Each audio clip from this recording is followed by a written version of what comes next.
25 دکبر پرزیدنت جمهوری تاجیکستان پیشوای ملت محترم امامعلی رحمان در ناحیه جیهون با برداشتن پرده از روی لوحه رمزی مؤسسه تحصیلات میانه عمومی رقم 53 را مورد بهره برداری قرار دادند. کارهای ساختمانی را متخصصان و بیناکاران کوپراتیو تجارتی بهبود با استفاده از محصولات خوشصفت ساختمانی، رعایت استانداردهای بین المللی و طرح عنصرهای زیبای معماری انجام دادند تا در این بارگاه علم و معرفت کودکان و نورسان سالیانی زیاد با تعلیم و تربیت خوشصفت فرا گرفته شوند.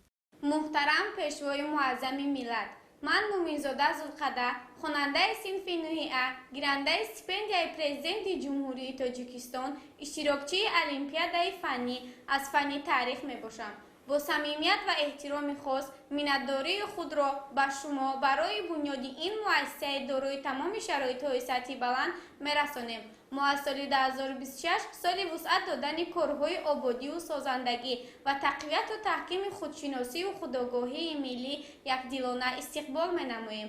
در دایره این تدبیر مهم و سال تاریخی 35 سالگی استقلالیت جمهوری تاجیکستان وعده می‌دهیم که جهت بلند برداشتن هویت ملی و تشکل تفکر ذهنی دانش‌های معاصر را از خود می‌نماییم. Уважаемый лидер нации, мы, молодежь эпохи независимости, искренне поддерживаем вашу мудрую политику, в которой сфера образования занимает одно из главных приоритетных направлений. Мы понимаем, что развитие и процветание передовых стран мира стало возможным именно благодаря высокому уровню образования.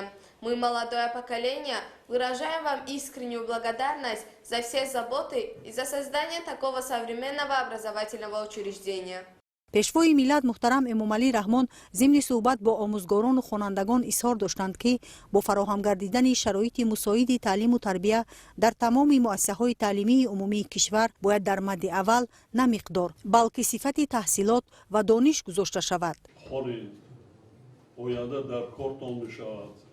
دخترکان گرچند کلان شدید خدا وقت نصیبتان کند، لیکن سواد در کار، در اویلام، در روزگارداریم هیچ کی نشد فرزندانتان تربیت میکنه.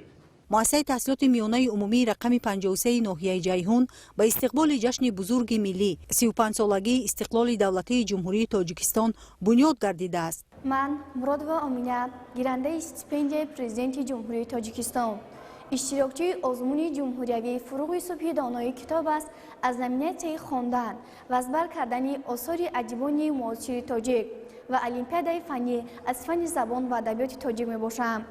ما شکرانه میکنیم که با توجه و غمخوری به واسطه سرور دولت، فیض و نصرت و برکت صاحب استقلالی تاجیکستانی عزیز صاحب چنین مکتبی خوشطرح زمانه‌ای گشته ایم. منتداری خود را به پیشوای معظم ملت صمیمانه بیان نموده وعده می‌دهیم که با بهای خوب و اعلی تحصیل می‌نماییم و همچون شخصیتی برکمال به وایه رسیده به خلق وطن خود صادقانه خدمت می‌کنیم. Я Хушвахта Мафтуна, ученица 11 класса, обладательница президентской стипендии, а также участница конкурса Иль-Фуруги Марифат по химии. Выражаю благодарность президенту Республики Таджикистан за отличную возможность и всестороннюю поддержку молодежи. В будущем я планирую поступить в Таджикский государственный медицинский университет имени Абу-Алим Сино в городе Душанбе на стоматологический факультет. После окончания учебы в институте я хочу служить своей родине и своему народу. Горжусь быть гражданином Таджикистана. مؤسسه تعلیمی مذکور برای 1300 خواننده در دو بست پیش بینی گردیده دارای 28 صنفخانه برهوا، مجلسگاه، تالار فرهنگی و ورزشی، آشخانه با 50 جای نشست، کتابخانه، بنگاه طبی و خانه‌های معتادی می باشد.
اطلاع دادند که در 34 سال صاحب استقلالی در کشور برای فرا گرفتن نورسان و جوانان با دانش‌های معاصر به معیارهای استاندارد بین المللی جوابگو، آموزش فن‌های دقیق، زبان‌های خارجی و تکنولوژی، بنیاد یک قطار مؤسسه‌های تحصیلات میانه عمومی و تعلیمی نو در سطح بلند راه اندازی گردیده شرایط تعلیم فراهم گردیده است. من صاحب قدم و حنیفه خواننده صنف نهم مؤسسه تحصیلات میانه عمومی رقم 53 ناحیه جیهون می باشم. این همه پیشرفت ها و امکانیت های مساعد با دستگیری و سیاست خردمندانه اساسگذار صلح و وحدت ملی پیشوای ملت پرزیدنت جمهوری تاجیکستان محترم امام علی رحمان عملی می گردد. امروز مؤسسه ما با جایهای کشاد و برهوا، تجهیزات‌های زمانوی، محیط موافق تعلیم رشد کرده ایستاده است. این شرایط به ما دختران جوان امکانیت می‌دهد که دایره دانشمان را وسیع، استعدادمان را رشد و مقصدهای آیندهمان را روشن‌تر نماییم. من شای مردانزاده آیت‌الله خواننده صنف نهمی مؤسسه تعلیمی رقم 53 ناحیه جیهون می باشم. من می‌خواهم مینتداری خود را به پرزیدنت محبوب کشورمان محترم جناب عالی رسانم که در ناحیه جیهون چنین مکتبی با حشمت و زمانوی را ساختند. خار را گلزار کردی زنده باش، مشت را خیروار کردی زنده باش، خواب را بیدار کردی زنده باش، با تو مینازد وطن تو با وطن. تنها در سالهای 2024-2025 در نزد 52 مؤسسه تحصیلات میانه عمومی ناحیه جیهون 91 صنفخانه علاوگی با 2275 جای نشست ساخته به استفاده داده شده است. من مرادا و صبرینه مینتداری صمیمانه خود را به اساسگذار صلح و وحدت ملی پیشوای ملت پرزیدنت جمهوری تاجیکستان محترم امام علی رحمان اظهار می نمایم که امروز برای ما یک بنای نوی تعلیمی را با تمام شرایط‌های معاصر تعلیمی به استفاده دادند. در جواب به همه غمخواری‌های سرور دولت وعده می‌دهیم که با بهای خوب و اعلی تحصیل نموده علم‌های زمانوی را از خود می‌نماییم. با هدایت‌های پدرانه پیشوای ملت آینده ما جوانان درخشان است. من اصلالدین زاده سمیه ما خوانندگان بلند اقبال دوران صاحب استقلال عزیز از صلح و آرامی و یکپارچگی کشور عزیزمان افتخار میکنیم و از غمخواری های پیوسته پیشروای معظم ملت پرزیدنت جمهوری تاجیکستان محترم امام علی رحمان در سمت رشد معارف سرفرازیم. ما در جواب به غمخواری های پدرانه پیشوای معظم ملت با بهای اعلی خوانده بدی صاحب کسب گشتن و وطن و ملت خود خدمت میکنیم.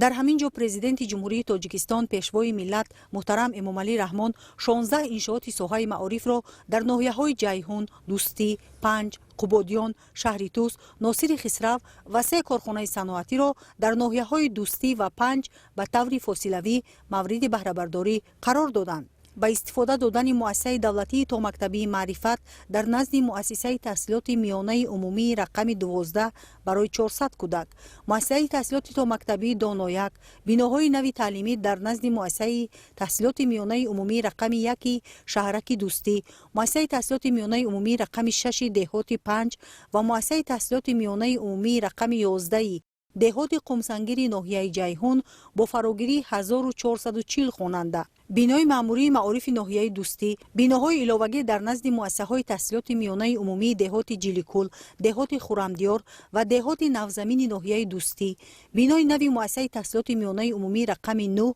با 1280 جای نشست و بینای علاوگی با 480 جای نشست در دهه همدلان ناحیه 5، بینای نوی مؤسسه تحصیلات میانه عمومی رقم 51 با 1400 جای نشست و مؤسسه تحصیلات تا مکتبی خصوصی برای 375 کودک در ناحیه قبادیان، بینای علاوگی تعلیمی با 800 جای نشست در نزد مؤسسه تحصیلات میانه عمومی رقم 6 در ناحیه شهر توس و 2 بینای علاوگی تعلیمی با 800 جای جای نشست در نزد مؤسسه تحصیلات میانه عمومی رقم 12 در ناحیه نوسیر خسرو از آن شهادت می‌دهد که در کشور معارف از ساحه‌های افضلیت‌ناک اعتراف گردیده، ساختمان و بنیاد مؤسسه‌های نوی تعلیمی در همه شهر و ناحیه‌های جمهوری وسعت تازه پیدا می‌نمایند. اطلاع داده شد که همه انشاءات ساحه معارف با شرایط خوبی تعلیمی و کامپیوتر و صنفخانه‌های فنی تامین کرده شده است.